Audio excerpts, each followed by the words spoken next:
Good evening, ladies and gentlemen, theys and gays. This is the Real Pineapple. This is your humble host Hunter here. Happy AEW Dynamite Wednesday, y'all. Yeah, man. It's almost 11 o'clock here, so I'm not going to spend too much time tonight. I thought I'd be on here earlier, but cats and partner and making dinner and stuff. So my bad. I am going to try to be better about being on here right when Dynamite ends. So, like 7 p.m.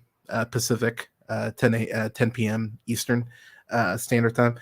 That's what I'm shooting for, at least. I see my cat. You can see my cat there, Samuel Katzen, hovering terrifyingly, like he's about to jump on me. But yeah, happy Wednesday night again, everybody. Hope you're all doing well. Hope you're having a good week. Yours truly.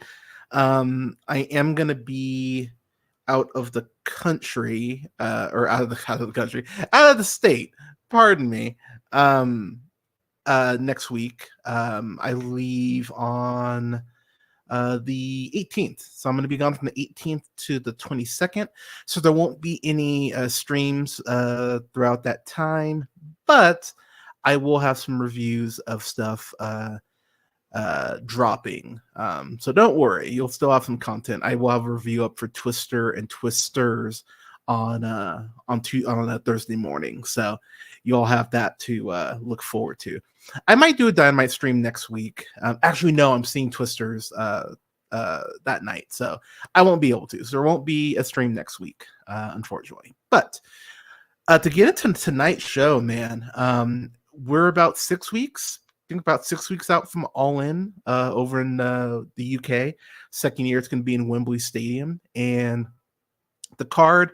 One of my big okay, I could see it two ways, because last year one of the complaints a lot of people had was that AEW wasn't upfront about the card until maybe like 10 days out. Like a lot of matches got made within like the last 2 weeks. This year, it really does feel like they're doing a better job of giving you like the matches and giving you at least an idea of where we could potentially be heading, which is a great thing, because it gives you more time to get excited and build the stories and everything. What I find really interesting though is there's a couple of matches and a couple stories I genuinely don't know where they're heading, which is a great thing. It's actually nice to be surprised and know that like you could have some curveballs thrown at you. So I'm curious. I'm very curious to see how this is going to go down. But I'm not going to go through the whole show. I'm going to go through, I'm going to really bullet point it. But the two big things tonight is that we were in the AEW was in Calgary, Alberta, Canada, and they went ahead and they crowned this year's men's and women's Owen Hart Cup Invitational winners. The big thing on this that they added this year, which I do wish they would have had it be the case last year as well, but winners of the tournament go ahead and get to go to All In at Wembley and challenge for the AEW World Championship and AEW Women's World Championship, respectively. I think that's a great incentive. I think that's something that WWE should be doing with King of the Ring if they're going to bring that back and have that be a continuous thing. Considering what they just did with Money in the Bank and Drew McIntyre, gag, I would like that. I wish they would do. I wish they would do stuff like that more. So I'm curious. I'm curious to see where this is going to go. But we kicked off the night with Bryan Danielson, the American Dragon, my personal favorite wrestler of all time, versus Hangman Adam Page. This new unhinged, batshit crazy Hangman Page has really been working for me. I love the rampage that he's pun intended. I love the rampage that he's been on. The match with him and Jay White this past Sunday or Saturday on Collision, I thought was fucking awesome. They both bled. They both got some incredibly stiff shots in, but I love the way that Hangman has been booked since coming back. Him and Jeff Jarrett had a really good opener in the Owen Hart Invitational. Had a really good opener. Hangman ended up winning after a dead eye. A couple of them actually looked like an absolute monster. Bryan Danielson, the story with him has been that he's had to go ahead and fight through injury.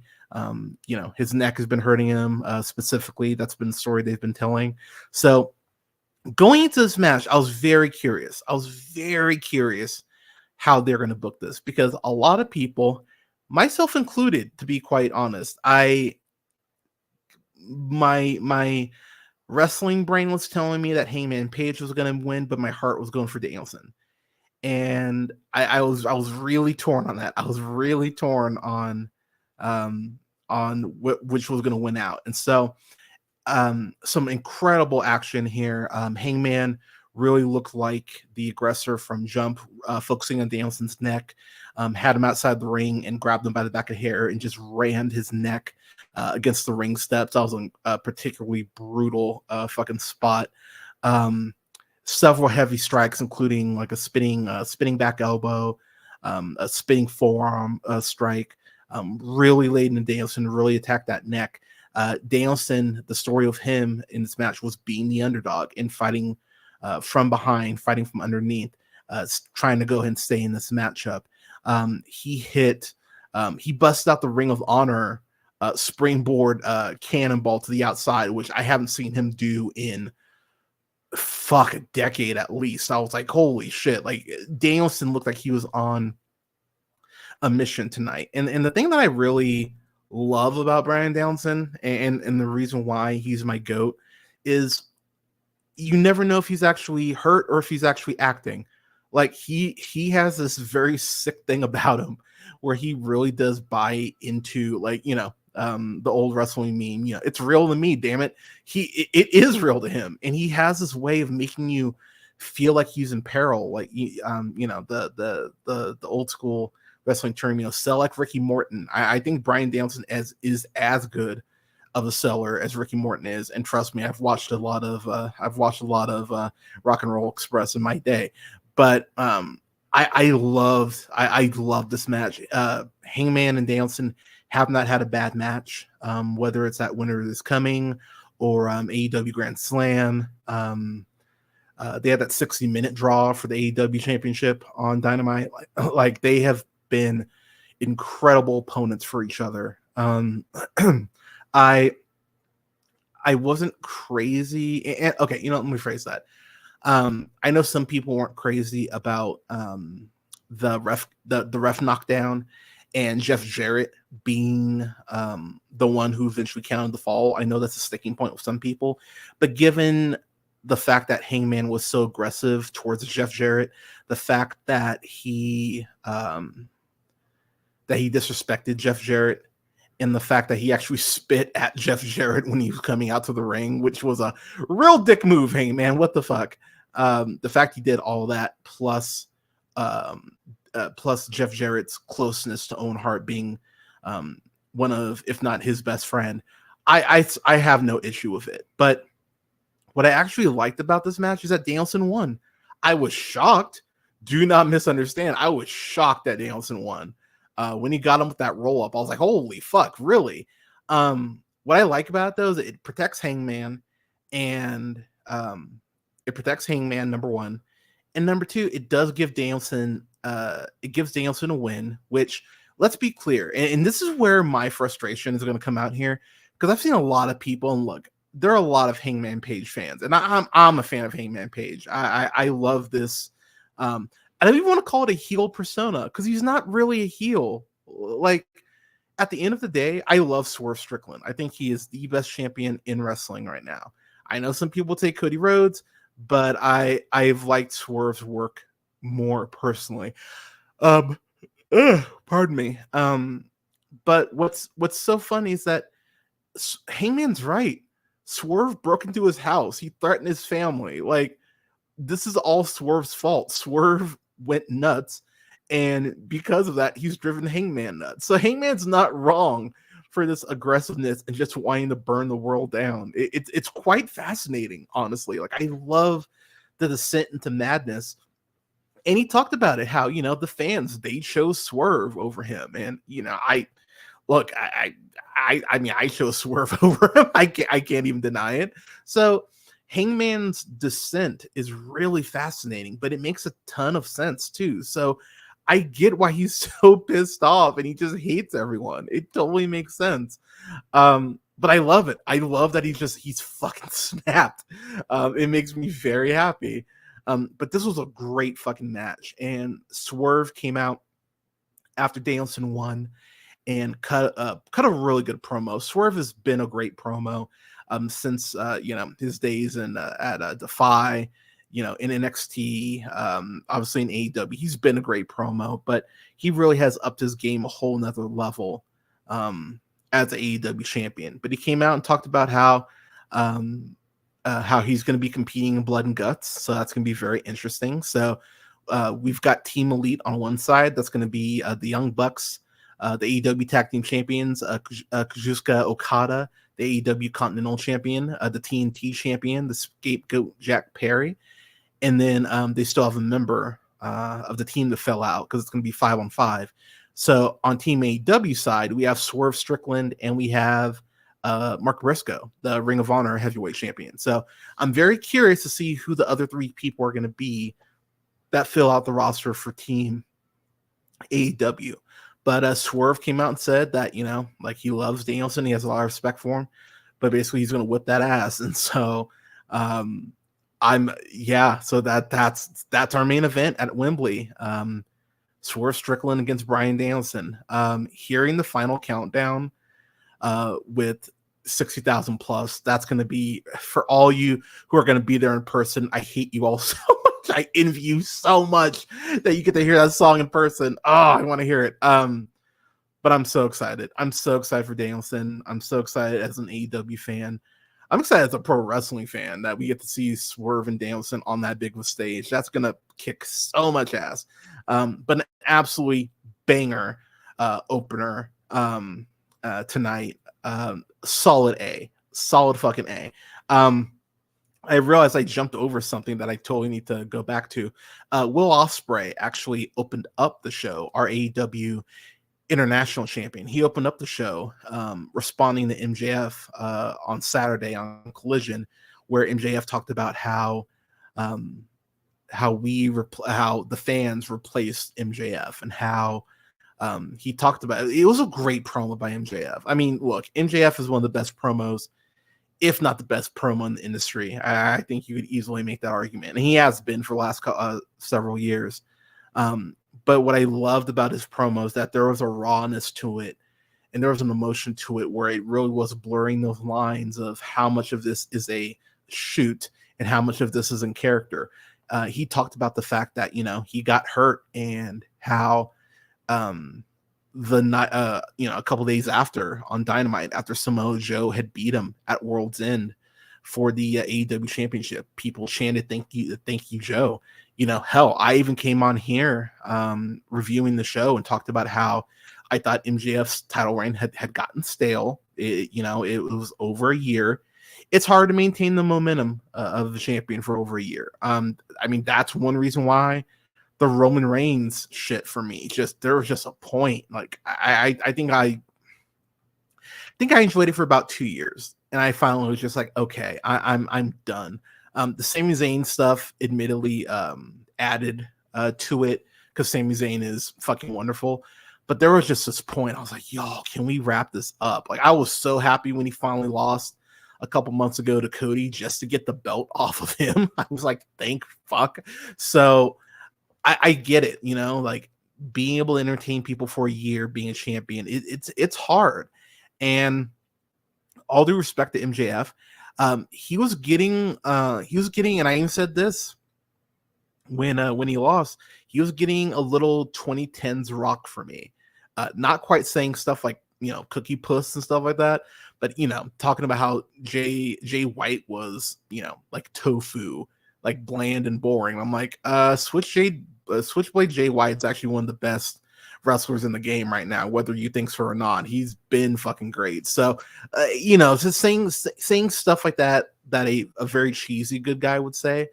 He was definitely following those traps in some of his promos. You would get glimpses of that MJF that we all know and love, but I think he leaned too far into being a face at points. The Better Than You Baby stuff was fucking great, for the most part.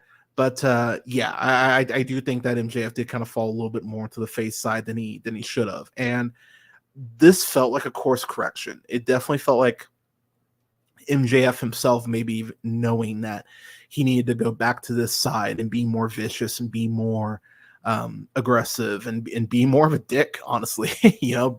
Be our quote scumbag unquote. So I love the way he explained about how he felt like Daniel Garcia just looked past him and looked straight ahead to Will Ospreay. I think what's going to happen, because next week it is confirmed we get MJF versus Will Ospreay for the AEW International Championship. I think Daniel Garcia comes back, because by then it will be 3 weeks, 2 weeks, 3 weeks that Daniel Garcia has been hurt or been on the shelf. So I think maybe maybe Daniel Garcia comes back, costs MJF the match, and then we get MJF versus Daniel Garcia at AEW All In. And let me be clear, I know some people are going to say, oh yeah, MJF should win that match if that's the direction they go. Daniel Garcia has been one of those cases for me where I'm like, at some point you have to pull the trigger.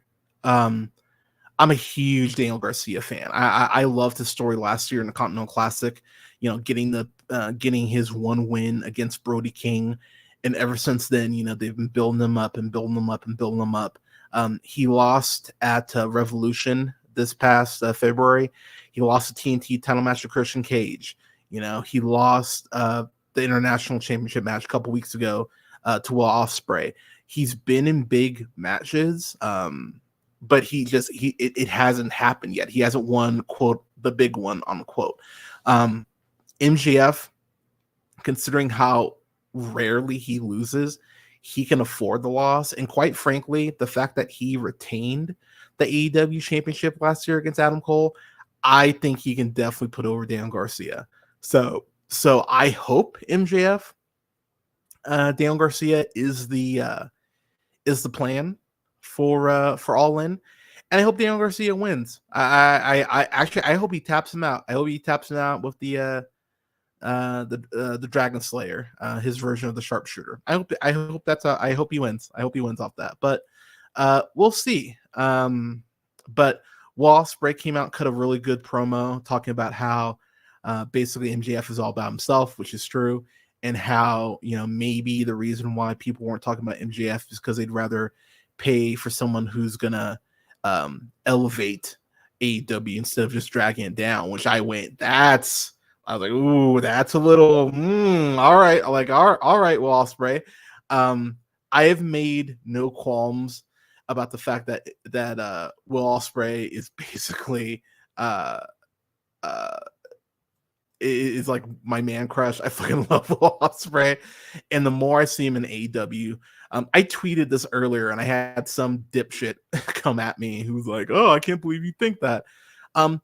You could easily make an argument that Will Ospreay is a top 5 promo since he's come to AEW. His promos have been fucking fantastic. Whether it's the promos against Swerve, whether it's the promos against Danielson, whether it's this one he just cut a couple weeks ago against Don Callis family, which I will be real, that does concern me a little bit, because if you remember a couple weeks ago, he told Don Callis he wanted out of the family, and Don Callis said, like, okay, I'll give you this favor, and hey, maybe someday you can repay the favor. I could see a world where that favor is something that Ospreay doesn't want to do next week, and then he ends up being cost the championship, and MJF wins the title. Now, if MJF wins the title, I really want him to lose Daniel Garcia, because I would love for Daniel Garcia to win a championship in front of that crowd. Like I would love that for him, and I think he deserves it, honestly. So I don't know. I'm very curious where that's gonna go. Moving forward, or moving on, there was a stadium stampede or stampede street fight. Pardon me. The learning tree Chris Jericho against Samoa Joe. I'm gonna be straight up, y'all. I can't stand Chris Jericho. I've talked about it. I get how important he was in the beginning of AEW and how, he's one of the first, like he was the first big star, of that ilk to go ahead and make the jump. Like, I get it. I understand how important he was. But AEW has MJF. They have Will Ospreay. They have Swerve Strickland. They have Christian Cage. They have Adam Copeland. They have Darby Allin. They have Jack Perry. They've got the Young Bucks. They've got Okada. They've got Jay White. They've got Timeless Tony Storm. They have Britt Baker. They have Mercedes Moné. You see how far I'm going. They have Jamie Hayter. They have Serena Deeb. They have Riho. They have Hikaru Shida. They don't need Jericho anymore. And quite frankly, I think the company has outgrown Chris Jericho. So, if you want to go back to WWE, which I kind of doubt at this point, but if you want to go back to WWE for one last hurrah so you can get the Hall of Fame ring and all that, more power to him. But goddamn, I'm over this learning tree shit. I'm over him being the FTW champion. That just really bumps me out as someone who's been a big ECW fan. I'm over it. I don't care. I don't want him around anymore. So I really hope he just go away. But I will say the cool moment of the match is Jericho put Samoa Joe on a forklift, like a wooden, like one of those wooden beds or the wooden crates or whatever, and ran through a makeshift wall. That was actually pretty cool. That was a cool spot. And so Joe was taken out, and so Jericho won. So obviously that was done to write Samoa Joe off TV because he's going to film his the new season of Twisted Metal, which I still need to watch. I heard that's a great fucking show. So pardon me. So hey, Jericho wins again. God damn it. I'm so over Jericho. I need Jericho to go away. All right, moving forward. We had a match to determine the number one contender for the AEW International Championship. It's Claudio Castagnoli versus Kyle Fletcher versus Pac versus Tomohiro Ishii of New Japan fame. I'm not even gonna try to go ahead and recount all this action. A lot of strikes, a lot of European uppercuts. Claudio uppercutted the shit out of Pac, threw him in the air, caught him midair every uppercut. It was a thing of fucking beauty. I've seen Claudio do it 1,000 times, and it's never not impressive to me. But it looked fucking pristine. Just fucking love that shot. But in the end, Pac was able to go ahead and tap out Kyle Fletcher in the Brutalizer. So Pac is gonna get an AEW All-In moment. He'll be challenging for the international championship. So here's what's interesting. So again, there's a couple directions this could go. Does Don Callis cost Will Ospreay next week? So let's say MJF, wins, becomes the new international champion. Then we would get Pac against MJF, which we've never seen before. That would be a fresh matchup. So I mean that there's a world where that happens. If Ospreay retains next week, which after kind of talking through this, I think that's the route that's going to end up happening. If Ospreay does retain, we'll get Ospreay versus Pac. So I do think there's a world where Pac actually wins the international championship at All In. And that does free up Ospreay potentially for more to go ahead and become potentially AEW champion. Because I think Ospreay will become champion. I'm gonna say by Double or Nothing next year. I think it's kind of a no duh. I could see him even winning it at Revolution. Like there is a world where he wins at a Revolution. So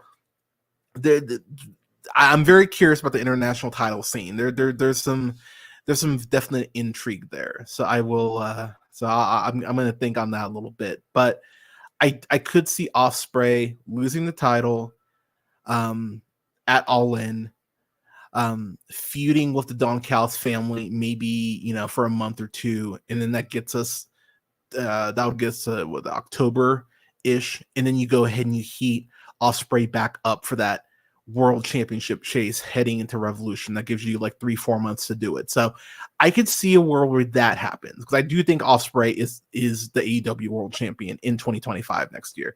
I don't think I'm going on a huge limb by saying that, but I do think that's where we're heading. All right, so getting to our main event, we had the women's Owen Hart Foundation women's tournament final. We had Willow Nightingale, who I fucking adore, versus Mariah May. I gotta say, it's been crazy the turnaround that the AEW women's division has done. That's been my constant source of what the fuck, Tony Khan, figure this out. And it seems like they're getting more focused on the women with Mercedes Moné, who's out tonight to attempt to celebrate her double title win against Stephanie Van Keur, who, you know what, fuck it, let's talk about that real quick. So Stephanie Van Keur, she went ahead and she left CMLL today. They announced that today, stripped her of her championships, and it's already official. Stephanie Van Keur is she's going to WWE. She's gonna apparently start off in NXT, which I'll be honest, I think that's a little insane, but whatever. Here's what I'll say about her. She's 31 years old. I mean, that's young in wrestling terms. She probably signed a 3-4 year deal, maybe even 5. It feels like WWE is like more akin to liking the 4 or 5 year deals. So, I mean, that would put her at what? She'd be like 36. Here's the thing. AEW will still be around by then. I have no illusions that anything bad is going to happen enough to AEW in the next 5 years that they'll be out of business. Is there a world where she goes to AEW after her current contract? Absolutely. But here's the thing. While I love AEW and while I don't watch WWE, because I've mentioned the reasons why I don't watch it. At the end of the day, these are human beings. These aren't people that we're fantasy booking for. I don't know what Stephanie's motivations are. It seems like she wanted to get out of CMLL just because all the rumors that we've heard. Google it yourself. I'm not going to get into it here, but it really seems like she wanted to get out. And so, if she's going to feel safe and she's happy going to work in WWE, she's going to be working alongside Shawn Michaels, one of the best to ever lace up a pair of boots. And while I don't watch it regularly, NXT has been great for over the last 6 months, just what I've caught here and there. So I'm happy for her. It's the same thing like when Cody Rhodes left AEW, went to WWE. I was just like, okay, like he went to WWE. He has history there. His father ran NXT for years, and he felt like he had unfinished business. Like, I can't be mad at him for that, because at the end of the day, even if I'm not going to watch Cody Rhodes regularly, because again, I'm just not going to watch WWE, at the same time, I'm happy for him because he did what's best for him. He did what's best for his family. I cannot begin to express how much it pisses me off when I see people online act like someone's a traitor because they went to another wrestling promotion. It's like, look, as someone who's been fired this year, let me tell y'all, there is no brand loyalty. A company will drop your ass will drop you at the drop of a hat and not think twice about it. They'll say good luck in your future endeavors and kick your ass out the door. I respect these men and women, and I respect these men and women getting their money now. If there's something in your contract that one company's going to offer you and if one's not, fucking go for it with it for the company that's going to. Yeah, like, bet on yourself, get the most money you can. Wrestling is a violent fucking sport. Your body only has so many bumps in it, so I can't be mad at these people for for doing that. And here's the other thing too. Like it or not, AEW's only been around for 5 years, which, by the way, to you WWE drones, keep that shit in mind. Like, it's amazing to me the people who are like, why aren't billions of people watching AEW? It's like, they've been around for 5 years. Like, calm the fuck down. But let's call it what it is. The WWE dream, it's kind of like the whole Disney magic thing. Like, they've been a company for so long. That's like embedded that's embedded in their DNA.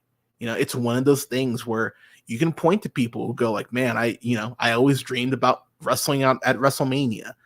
That's a thing. So I understand why some of these people just go based on that. Now, obviously, I think WWE fails some of these people because I think they sell them that dream and then don't execute. But I understand it. So, so am I disappointed that she's not going to AEW? Absolutely. Bums me out. But at the same time, there's a lot of women there that I still absolutely fucking adore. And I'm not going to be I'm not going to be shitty towards Stephanie Vaquer just because she didn't go where I happen to watch wrestling.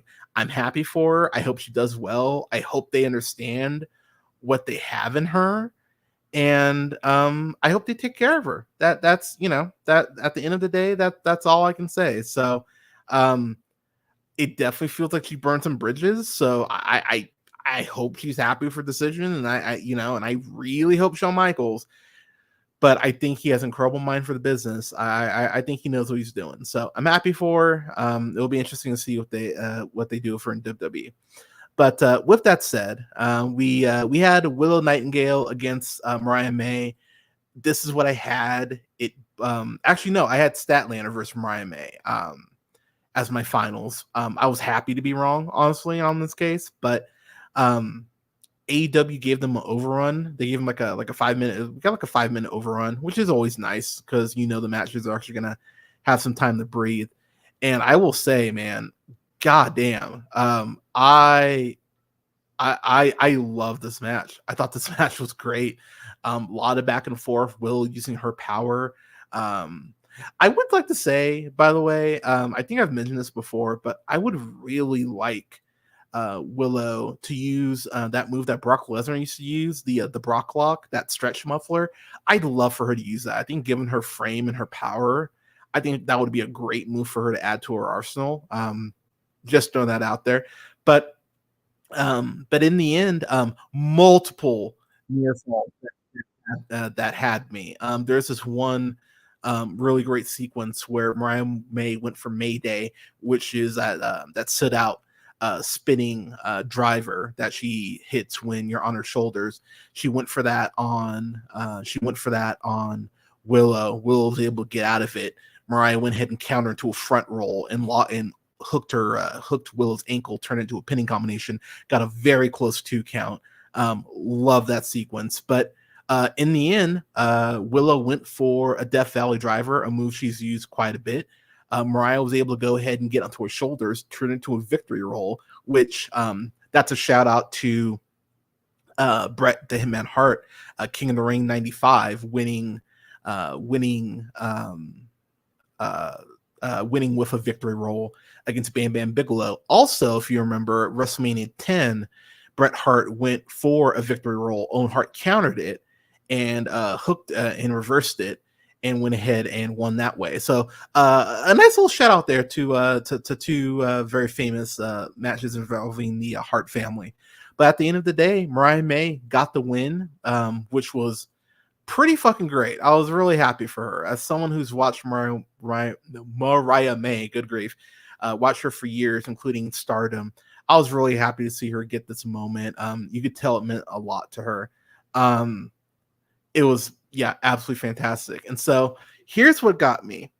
If you've been watching AEW for a while, really since March, Mariah May turned this corner with Tony Storm, because up until then, Storm was really treating Mariah like an annoying sibling, like an annoying, baby brother or sister.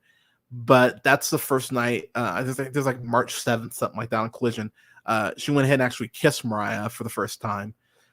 And from that moment, she's loved Mariah. She's treated her like, like a lover, kind of like a daughter. Like, Mariah's even talked about that in interviews, doing the whole bosom thing.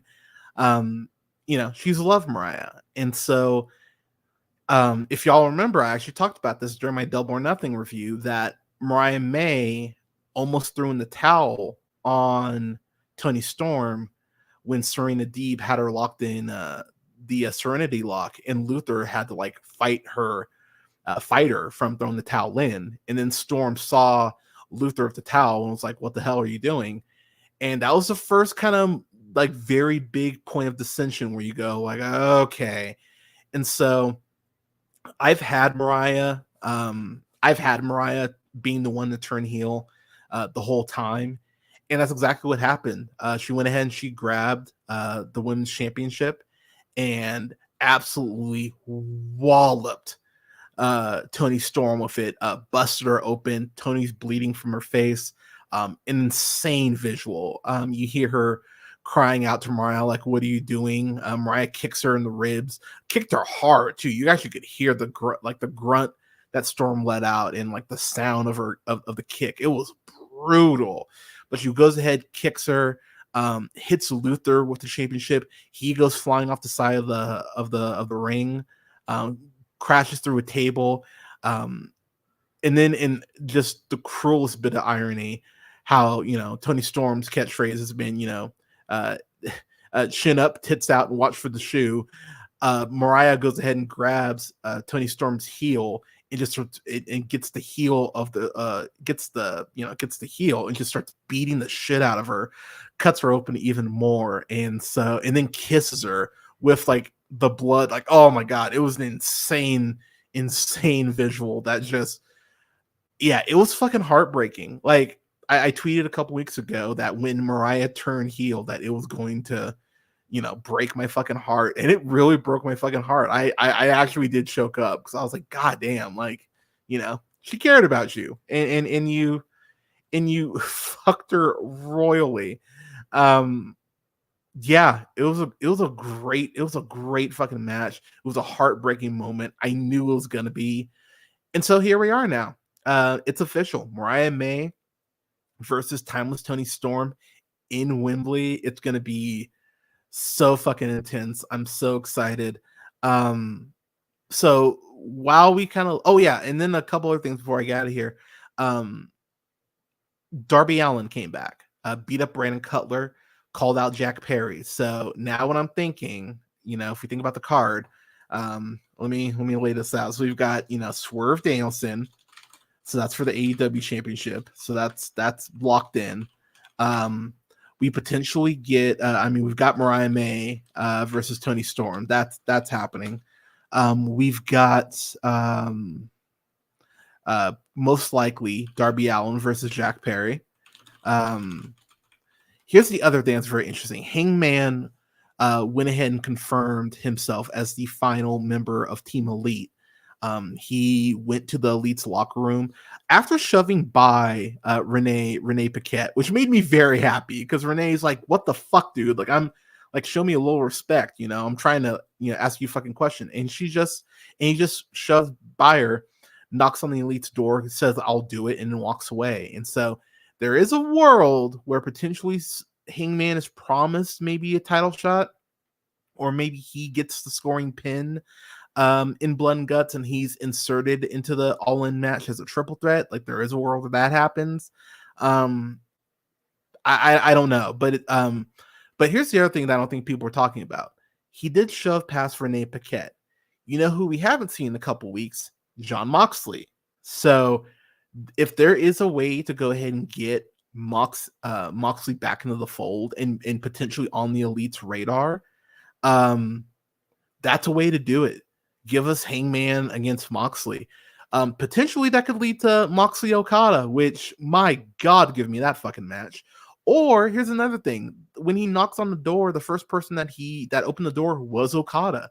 So there's a world where we get Hangman Okada. Like, it's going to be very interesting to see how they play that out. So I'm very excited to see how they do that. So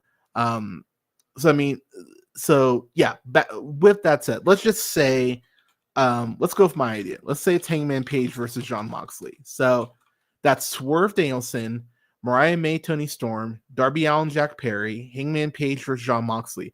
That's a hell of a start to your card right there already. And then that's not including the match we're clearly going to get, which is going to be Mercedes Moné versus Dr. Britt Baker, DMD. So I mean, that's 5 excellent matches that could all steal the show right there. So I'm really excited. I'm hyped. I'm really hyped for All In. It's looking like it's going to be a great fucking show. So with that said, y'all, I'm gonna get out of here. Like I said, I want to be better about getting these AEW shows out on a more consistent basis and doing them on Wednesday.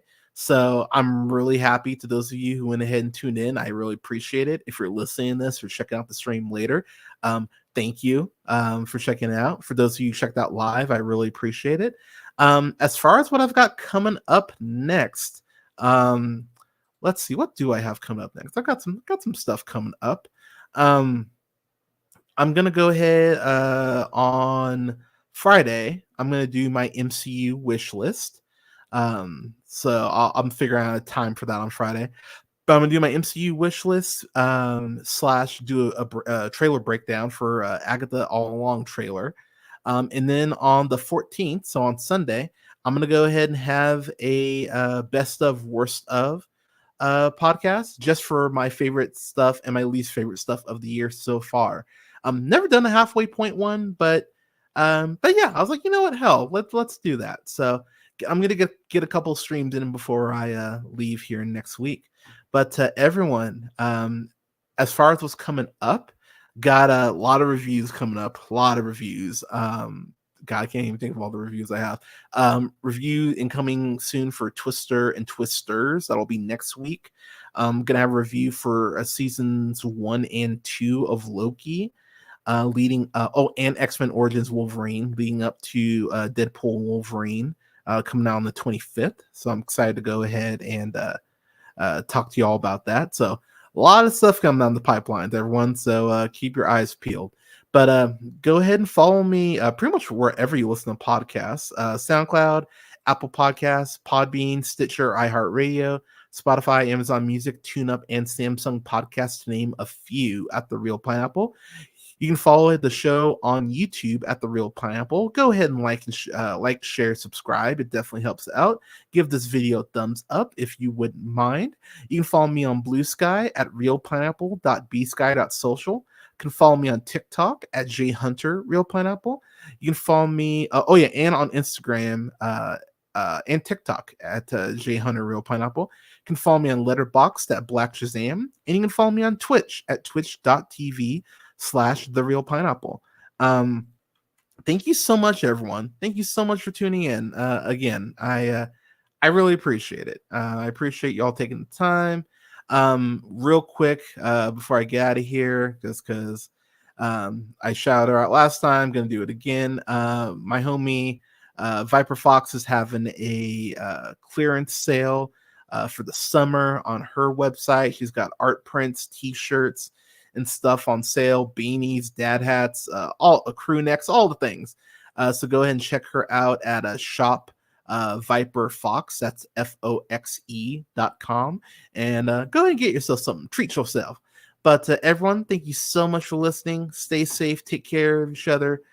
Stay cool. I'm over here on the West Coast. It's fucking warm. It's like 100 degrees today. So yeah, try to stay cool. I know it's a lot. And to my friends and family over in Texas, please stay safe out there. I know that hurricane is intense. I know not everyone has electricity, so please stay safe. Help out people if you can. If you have resources, please help out. Help people out. That's all we can do at the end of the day. But again, thank you so much for tuning in, and never forget, as always, to keep it real. Thanks again, y'all, and I'll talk to y'all soon.